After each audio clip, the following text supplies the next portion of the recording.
Salut tout le monde, nous voilà au petit test du Buggyra Tamiya en 2S. Alors là il y a énormément de vent donc j'ai pas fait de circuit parce que les cônes s'envolent tout simplement. C'est impossible de faire un circuit là. J'ai essayé et tous les cônes partent en sucette. Donc on va essayer de se faire un petit circuit comme ça là.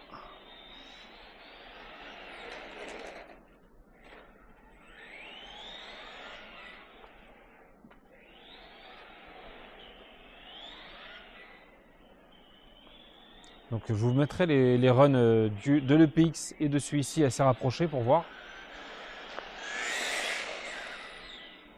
Baisser un peu les fins de course parce que ça braque très bien, mais du coup ça part facilement glisse. Ouais, c'est mieux là.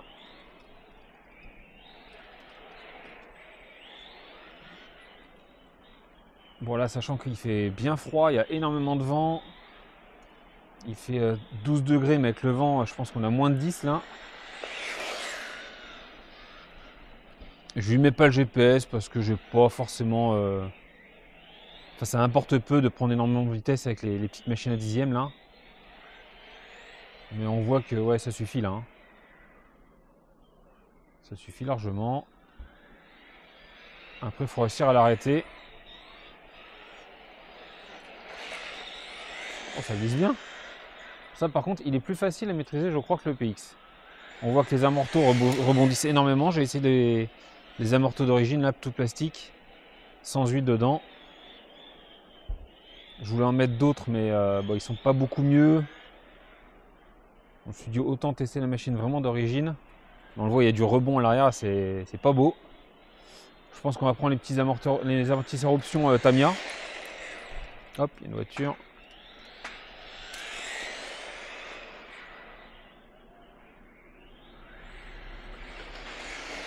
Allez, donc qu'est-ce que ça rebondit? On va rapidement mettre les amortos, ouais. On va se faire une petite amélioration là-dessus. Je vais essayer de trouver des roues 1 dixième qui vont dessus pour le parking là, parce que je les trouve pas folles les roues là. Encore moins bien que les Obao, je crois bien. Même si ça fait 3 minutes que je roule et que voilà, il fait froid, que ça n'a pas le temps de chauffer. C'est pas vraiment les meilleures conditions là pour tester. Mais le but vraiment c'est de s'amuser de toute façon.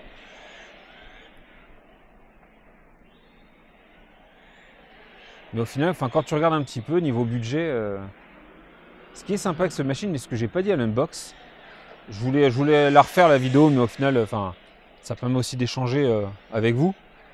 Genre, on verra bien si quelqu'un m'en parle en commentaire. Évidemment, moi je fais le test alors que la sortie de l'unbox n'est pas encore sortie. Ce qui est bien avec les Tamiya, et ce que j'ai pas dit effectivement, c'est que bah, c'est des kits à monter. Et les kits à monter, c'est quand même très bien parce que ça permet de comprendre aussi bah, comment ça fonctionne tout simplement. Acheter une machine prête à rouler, c'est bien, mais quand tu la montes toi-même, il y a... Bah, déjà, je trouve ça assez gratifiant de monter sa propre machine, faire sa petite peinture et tout. Oh là, qu'est-ce que ça rebondit, c'est pas beau.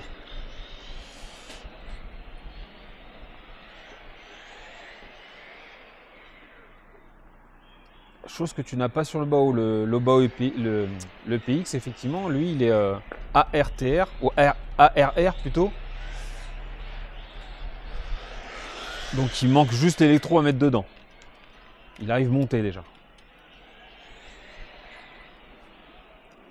Le point négatif, comme on l'a dit, c'est que sur cette machine-là, ben voilà, il faut forcément des pièces options. C'est un peu dommage. Il y aurait déjà les pièces options d'origine. Ouais, là, je dirais que ça vaudrait le coup par rapport à l'Obao. Mais quand tu mets tout bout à bout, même si, franchement, je ne m'attendais pas à ce qu'il soit aussi bien, le petit camion là. Mais voilà, dessus, il y a les roulements là, les kits roulements. La direction à lui, au final, là tout de suite, j'en ressens pas vraiment besoin. Ça tourne bien, ça va bien. Par contre, les amortir, c'est indispensable là. Ça rebondit dans tous les sens.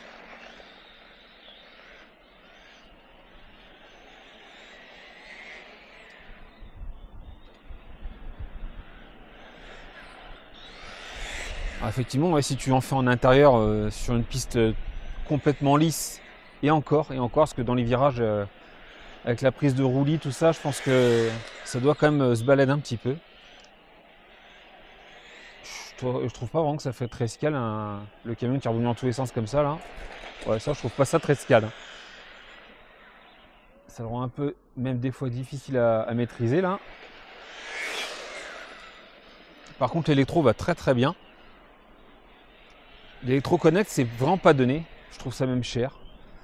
Mais par contre il y a une souplesse d'utilisation qui est pas désagréable du tout. Hein. J'ai un peu de mal à parler parce que j'ai froid, ça caille vraiment là. Donc je voulais faire 7 ou 8 runs, je pense que je vais pas en faire la moitié. Puis bon, il manque un circuit là. Vraiment, il manque un petit circuit.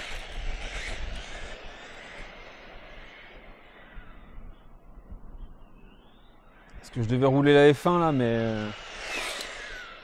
Ouais.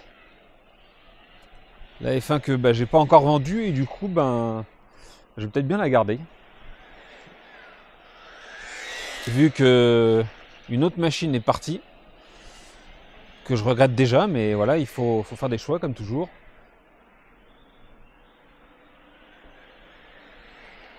Je vais peut-être garder la F1, sachant que je m'équipe avec des couvertures chauffantes et tout ce qui va bien.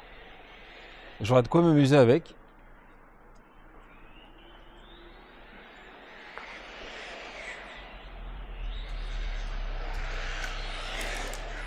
Après, en glisse, ouais, il s'attrape plus facilement quand il glisse. Là, c'est mon premier run avec.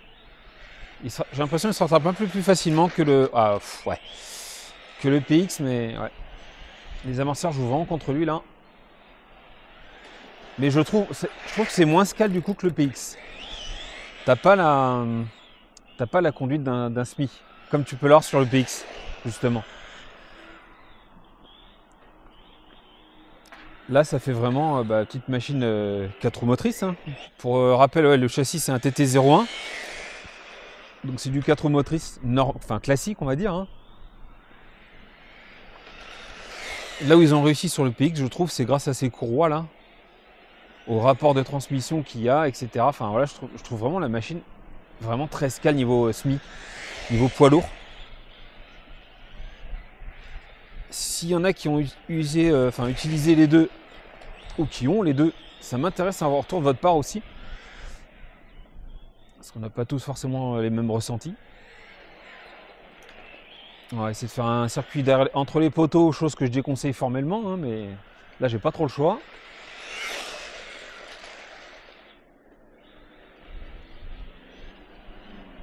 Parce que si tu coupes un peu trop un virage, c'est poteau direct.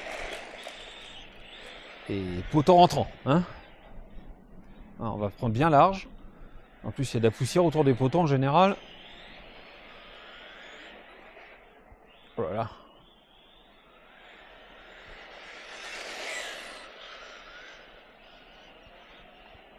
Donc là, à l'heure de la vidéo, on est 1860 tourons. Ouais, j'ai regardé juste avant d'arriver, c'est 1860. Et comme je l'ai dit sur une précédente vidéo, je vous avais dit qu'avec les revenus de la chaîne, j'allais vous offrir une machine. Mais ce sera quelqu'un qui suit la chaîne. Pas quelqu'un qui arrive et puis qui vient juste pour gagner une voiture gratuitement. Pour passer devant tout le monde, ça, j'aime pas ça. J'aime pas ça. Donc je voudrais faire gagner quelqu'un qui est fidèle, on va dire. Quelqu'un qui suit, qui commente. Donc n'hésitez pas à donner votre avis sur les vidéos, à commenter. D'une, ça aide au référencement de la chaîne. Et puis de deux, ça fait des revenus pour la chaîne. Et plus il y a de revenus, plus on peut acheter des machines gratuites pour vous. Moi, je garde un peu d'argent pour les envois des colis. Parce que là, lors de la dernière tombola, je vous donne un exemple. Hein. La dernière tombola de BUTR, l'envoi de la machine, c'est 15 €. J'ai fait 3 personnes qui ont gagné l'autre consolation. À chaque fois, c'est 5,40 €. Donc, j'ai plus de 30 € d'envoi de colis. Et voilà, il y a un moment donné, voilà, je veux bien être gentil, faire des cadeaux, mais je suis pas Crésus. Hein. Donc, je peux pas tout sortir de ma poche. Donc, l'argent qu'on récupère grâce au visionnage, il sert aussi à ça, à l'envoi de tous les colis. Ça m'évite de taper dans les cagnottes des tombolas. Parce qu'avant, c'est ce que je faisais. J'en gardais un petit peu Enfin, pas depuis le début d'ailleurs, parce qu'il y a des faux, j'en ai mis de ma poche d'ailleurs, mais bon, bref, ça c'est une autre histoire. Et puis c'est mon problème. Mais voilà, comme ça laisse tout l'argent qu'on gagne avec les tombolas pour acheter une voiture, plutôt que d'utiliser ça pour les colis. Et là, on a, en décomptant les avions, donc on a acheté environ 100 € les deux, livrés. On a environ 400 € à peu près sur les revenus visuels. Donc on va en regarder un petit peu, je sais pas, une centaine d'euros pour les colis, etc. Et je parle pas des colis de vente que moi je fais, hein. Mes ventes, c'est mon problème. C'est les colis, tombola, etc. Donc en gros, on a un petit, voilà, pour l'instant, on a un petit 300 €. Un petit 300 € pour une machine pour vous, gratuite évidemment. Et ce qu'on va certainement se faire, c'est arriver, alors pas à 2000, mais peut-être à 2500 abonnés. On va peut-être se faire un jeu gratuit avec des questions pour les fidèles abonnés, ceux qui participent, et puis ceux qui sont curieux et qui iront chercher les réponses. Parce qu'on commence à essayer beaucoup de machines. Alors beaucoup, je parle par rapport au temps que j'ai de vidéos, hein. Ça fait 1 an et demi que je fais des vidéos. Et on commence à accumuler pas mal de tests. Donc il y aura des questions là-dessus. Ouais, c'est dommage, ça rebondisse, hein. Il manque vraiment quelque chose au niveau des amortos. Là, ça gâche un peu le plaisir. Mais hormis ça, il est sympa. Le moteur 4600 kW, ça va très très bien. Franchement, le rapport est bien comme ça, je ne le changerai pas. Il me suffit. Et puis ça, c'est le genre de machine que je pourrais rouler facilement un peu partout avec le PX. Là, je viens ici pour également rouler des 1.8, 1.7 et 1.5. Mais les 1.10, là, tu peux rouler sur un petit parking, aucun problème.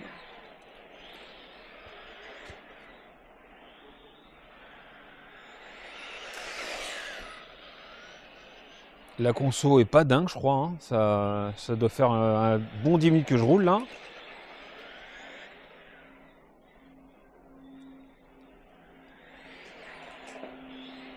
Ouais, il se maîtrise bien.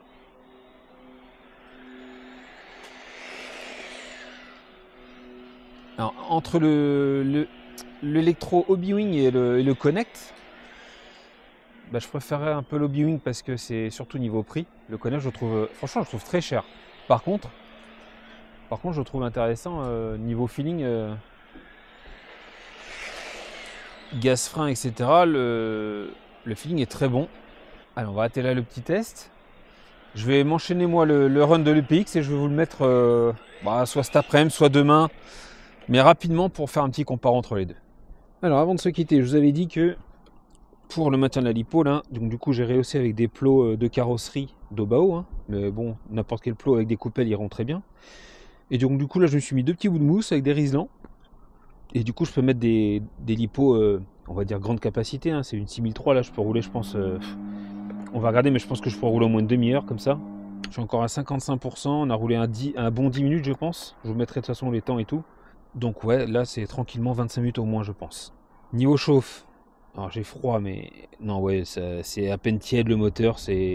Franchement le rapport est très très bien comme ça. Je vais pas changer pour changer, je trouve pas vraiment qu'il y ait d'intérêt à faire 50 millions de tests. Quand tu trouves le truc qui te convient, quel est l'intérêt de changer? Moi là ça me va bien, je vais juste changer les amortos. Je vais peut-être faire un peu de tuning et mettre un peu de pied salut sur la machine pour la rendre plus jolie. Et puis voilà, ça sera tout. Sur ce, je souhaite à tous et toutes une très bonne journée. Et comme d'habitude, bisous, caresses, salut!